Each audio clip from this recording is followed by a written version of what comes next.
দেখুন বন্ধুরা, এই ডিমের ঝুড়ো কত সুন্দর হয়েছে। আপনারা এই রেসিপিটা দেখতে চাইলে ফুল ভিডিওটা দেখবেন। আর আমার এই রেসিপিটা যদি ভালো লেগে থাকে চ্যানেলটাকে সাবস্ক্রাইব করে ভিডিওটায় লাইক দিয়ে দেবেন।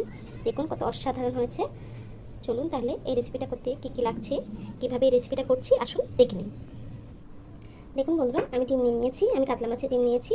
ডিমের ঝুড়ো করার জন্য আমি 1 থেকে 150 গ্রাম ডিম নিয়ে নিয়েছি। এখন ডিমের মধ্যে দিয়ে দেবো একটু লেবুর রস। আমি ডিমটাকে কিন্তু সুন্দর করে ধুয়ে নিয়েছি। লেবুর রস দিলে ডিমের মধ্যে যে আষ্টে গন্ধটা ওটা থাকে না। দিয়ে দেবো একটু হলুদ গুঁড়ো, দিয়ে দেবো সামান্য একটু নুন, দিয়ে ডিমটাকে মাখিয়ে নেবো। একটু নুন হলুদটাকে সুন্দর করে একটু মাখিয়ে নেবো। মাখানো হয়ে গেছে, আমি 10 মিনিটের জন্য রেখে দেবো ডিমটাকে 10 মিনিটের জন্য ঢেকে রেখে দেবো। আর দেখুন নিয়েছি আমি 4-5টা আলু কুচি করে নিয়েছি সরু সরু করে। তো চলুন আলুটাকে কুচি করে আমি সুন্দর করে ধুয়ে নিয়েছি। চলুন তাহলে রান্নাটা শুরু করা যাক। দেখুন বন্ধুরা, আমি একটা কড়া বসিয়ে নিয়েছি। কড়াটা গরম হয়ে গেছে, তেল দিয়ে দেবো। দেখুন বন্ধুরা, কড়াটা গরম হয়ে গেছে, আমি একটা শুকনো লঙ্কা দিয়ে দেবো। দেখুন বন্ধুরা, যে আলুটা কুচিয়ে রেখেছিলাম সেটা দিয়ে দেবো। আলুটাকে কিছুক্ষণ ভেজে নেবো। দেখুন বন্ধুরা, আমার আলুটা কিন্তু কিছুটা ভাজা হয়ে গেছে। আমি কিন্তু আলুর মধ্যে নুন হলুদ কিছুই দিইনি। আলুটা দেখুন 50% ভাজা হয়ে গেছে, আমি তুলে নেবো এখন। দেখুন বন্ধুরা, ওই কড়ার মধ্যে আবার তেল দিয়ে দেবো আমি। তেলটা গরম হয়ে গেছে, দিয়ে দেবো পেঁয়াজ কুচি। আমি একটু মিডিয়াম সাইজ পেঁয়াজ কুচি করে নিয়েছি। পেঁয়াজটাকে হালকা একটু ভেজে নেবো যতক্ষণ পেঁয়াজটা নরম না হয়ে যাচ্ছে। হালকা একটু পেঁয়াজটা কিন্তু হালকা নরম হয়ে এসেছে। এখন দিয়ে দেবো 2টো কাঁচা লঙ্কা কুচি। কাঁচা লঙ্কা ফ্লেভারের জন্য লঙ্কাটা দিলাম। কাঁচা লঙ্কা আমি শুকনো লঙ্কার গুঁড়ো ব্যবহার করবো, তো কাঁচা লঙ্কাটা একটু কম দিলাম।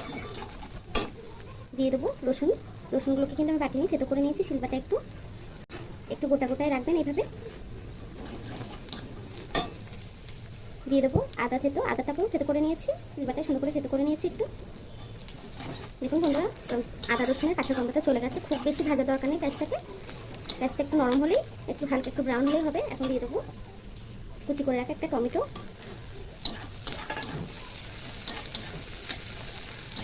দেখুন বন্ধুরা, পেঁয়াজটা কিন্তু একটু টমেটোটা হালকা একটু নরম হয়ে এসেছে। এখন আমি একটু জল দিয়ে দেবো, যেহেতু আমি গুঁড়ো মশলা অ্যাড করবো তার জন্য একটু জল দিলাম। এখন গুঁড়ো মশলাগুলো অ্যাড করবো।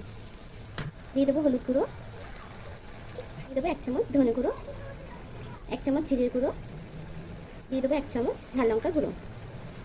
এই মশলাটা দিয়ে যতক্ষণ তেল না ছাড়ছে মশলাটা কষিয়ে নেবো একটু। দিয়ে দেবো স্বাদ মতো নুন।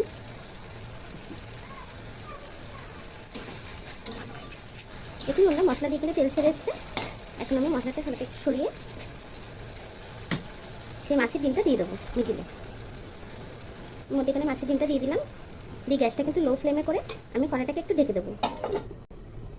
ঢেকে আমি 2 মিনিট রান্না করে নেবো। দেখুন বন্ধুরা, মশলাটাকে একটু যাতে না পুড়ে যায় একটু নেড়ে দিতে হবে। মাছটাকে আমি নেড়ে দেবো, মাছের ডিমটাকে।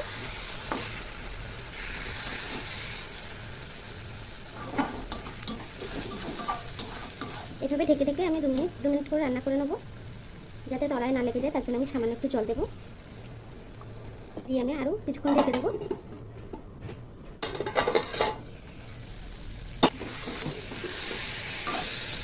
দেখুন বন্ধুরা, ডিমটা কিন্তু অনেকটা হয়ে গেছে। আমি ডিমটা শক্ত হয়ে গেছে। এখন ডিমটাকে এভাবে ঝুড়ো ঝুড়ো করে নেবো খুঁটি দিয়ে। দেখুন বন্ধুরা, ডিমটা কিন্তু ঝুড়ো ঝুড়ো করে ভাজা হয়ে গেছে। আমি খুঁটির মাথা দিয়ে এভাবে কেটে কেটে নিয়ে ঝুড়ো ঝুড়ো করে ভেজে নিয়েছি। এখন যে আলুটা ভেজে রেখেছিলাম সেই ভাজা আলুটা দিয়ে দেবো।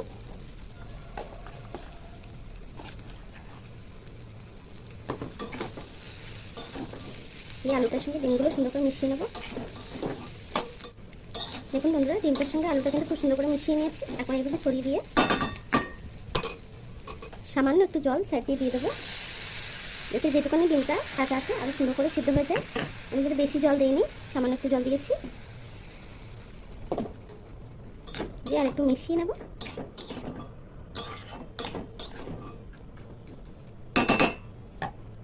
দিয়ে কড়াইটা ঢাকা দিয়ে দেবো। আমি ঢেকে ঢেকে কিছুক্ষণ রান্না করে নেব।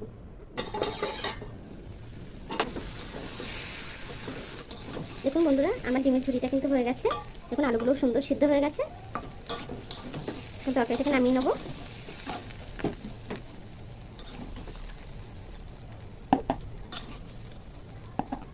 দেখুন বন্ধুরা, আমার ডিমের ঝুড়িটা কিন্তু হয়ে গেছে।